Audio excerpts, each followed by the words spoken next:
So what do you guys think? Is it time, has the time come to pick up a project car to sit alongside the GTR? That was awkward timing. What? Okay, I am still new here. This is only week 2 living here. I don't know why that light is doing that. But anyway, figuratively speaking, of course, because the R8 is actually what is sitting next to the GTR, but should something go behind the GTR, something else to add to the garage, another fun car to play with for the channel. Okay, in all honesty, the power just went out. I have no clue why that happened. No lights are on, nothing works, and inside the lights are all off, internet's off. Alright, so we have a power outage now, so I guess we can just get back to the video then, but that is very weird. Hopefully that gets resolved. So anyway, the question is it time to get a project car? Should I buy something to sit next to the GTR, theoretically speaking, or figuratively speaking, and have something else on the channel? The GTR has been an amazing car. I really love owning it. It's been one of my dream cars since I was a little kid. I think it came out, I think we first saw it in like 2008 or something. I was in 8th grade, so for 10 years I really wanted one. And it's now been one of the longest cars I've ever owned. I only had the Red Z for about 6 months, the Nismo Z I owned for 11 months. This thing I'm on about 14 months with it. I bought it January of 2018, so it's been with me for a little while. I think I've driven it almost 6,000 or 7,000 miles. Everything's been running really well with the car. The only thing I don't like, the squeaky brakes and the transmission, very clunky. So the slow speed daily driving stuff, I really don't enjoy doing that in this car.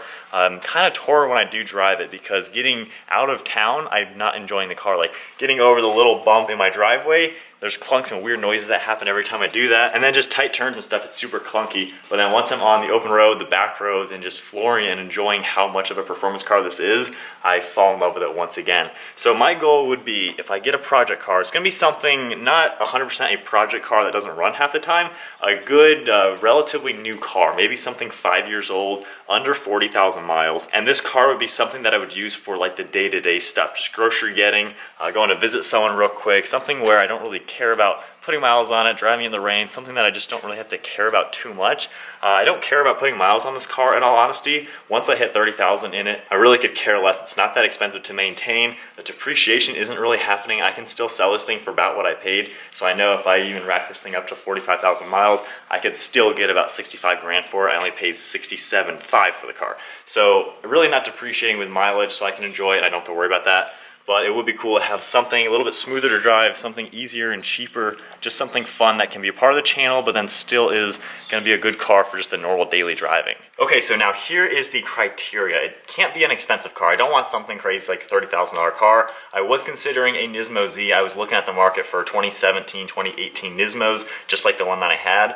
You're looking at around $31,000 to $35,000. While that would be a fun idea to get one of them, I want to do something to where I can do a lot of modifications, something that I could supercharge, do a full exhaust tuning, wheels, lower it, a body kit of some sort, something where I can really just kind of go all out in what I really want to do to a car. Obviously with the GTR, given its price, I'm not going to wide body it, I'm not going to upgrade the turbos. The full stage 3, full bolt-ons and a tune is about all I'm going to do to this car, just because anything more than that, you're talking so many thousands and thousands of dollars worth of modifications.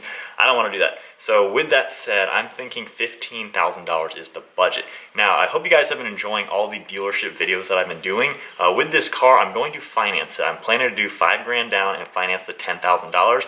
I'm going to use that as an example because I think I can make a lot of cool content on how to start off with financing a car. If you guys have followed along with the story of whenever I bought the GTR, one of the biggest reasons why I can actually afford this is because I started small with financing, with a $10,000 loan on the Red Z, $22,000 loan on the Nismo Z, and then a $44,000 loan on this car. So I'm going to use this next car as an example for financing to show you guys how to start small and just kind of build that up. So it'll be kind of a fun experiment, not only using it as a project car for the channel, but also a daily driver car for me when I don't want to drive this in the slow speed stuff, but then also a financial example to show you guys how to start small with a car to work your way up to something kind of expensive. So 15 grand's the budget. Also, it has to have a manual transmission. Even though technically a manual is not the one you would pick for your daily driver for most people, for me, and I'm sure probably a lot of you guys as well, manual is something I would rather drive than an automatic. With that said, even though the GTR is not technically a manual transmission, this gearbox with this power and the way this car works, you honestly could not feel everything that this GTR has to offer if it had a manual. It'd be fun, but you could not experience the power that it has with the slower shifting with a manual. But this next car obviously is not going to be anything crazy fast, so a manual is going to be an awesome way to go. Around town, it'll be a lot smoother than this car being a manual. I can shift myself and make it smooth. And of course, it'll be nice to have another manual in the garage. I do miss driving it as a daily driver car, but again, the power with this car, it makes it okay. So manual is a must, $15,000.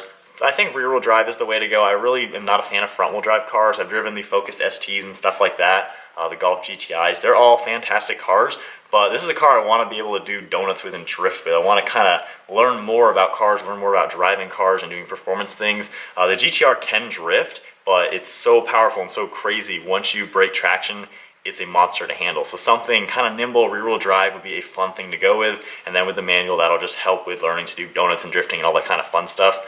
Size-wise, I don't really care how big the car is. I don't need 4 seats. I don't need a big trunk.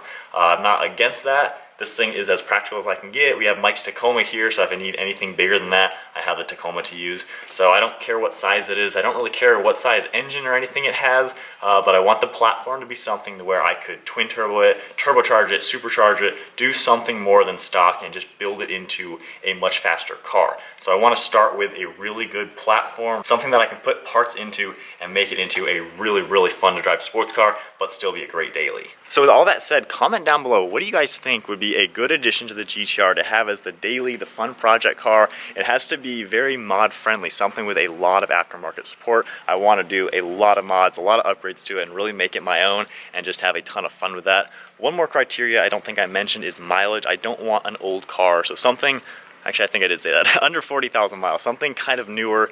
In my experience with cars, I feel like once cars get to like the 80,000 mark, there's a lot of things that can go wrong. Not necessarily drastic like motors blowing up or anything like that, but I don't want a car that's gonna have a lot of just maintenance issues. I don't want alternators breaking, serpentine belts destroying, just all the little stuff, brake lines failing. I want a pretty sound car that is newer and reliable, something like I said, 5 years old. I really don't want a 10-year-old car with 100,000 miles, because if I do add forced induction, I want this thing to have the muscle behind it and reliability behind it to handle that type of pressure on it.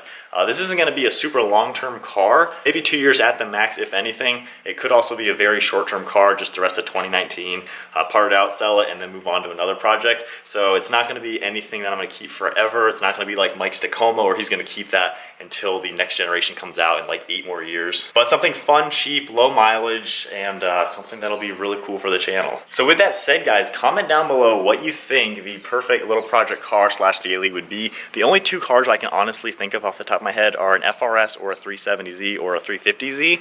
The only thing with the Z's is it gonna be too expensive? Because again, I don't want a crazy old car with high mileage. I want something a little bit newer. FRSs, there's so many really low mileage, good newer ones like 2015s for that same price range. So comment below what you guys think would be a good addition. Both of those cars have plenty of aftermarket support, forced induction options, and a lot of really cool things I could do with them.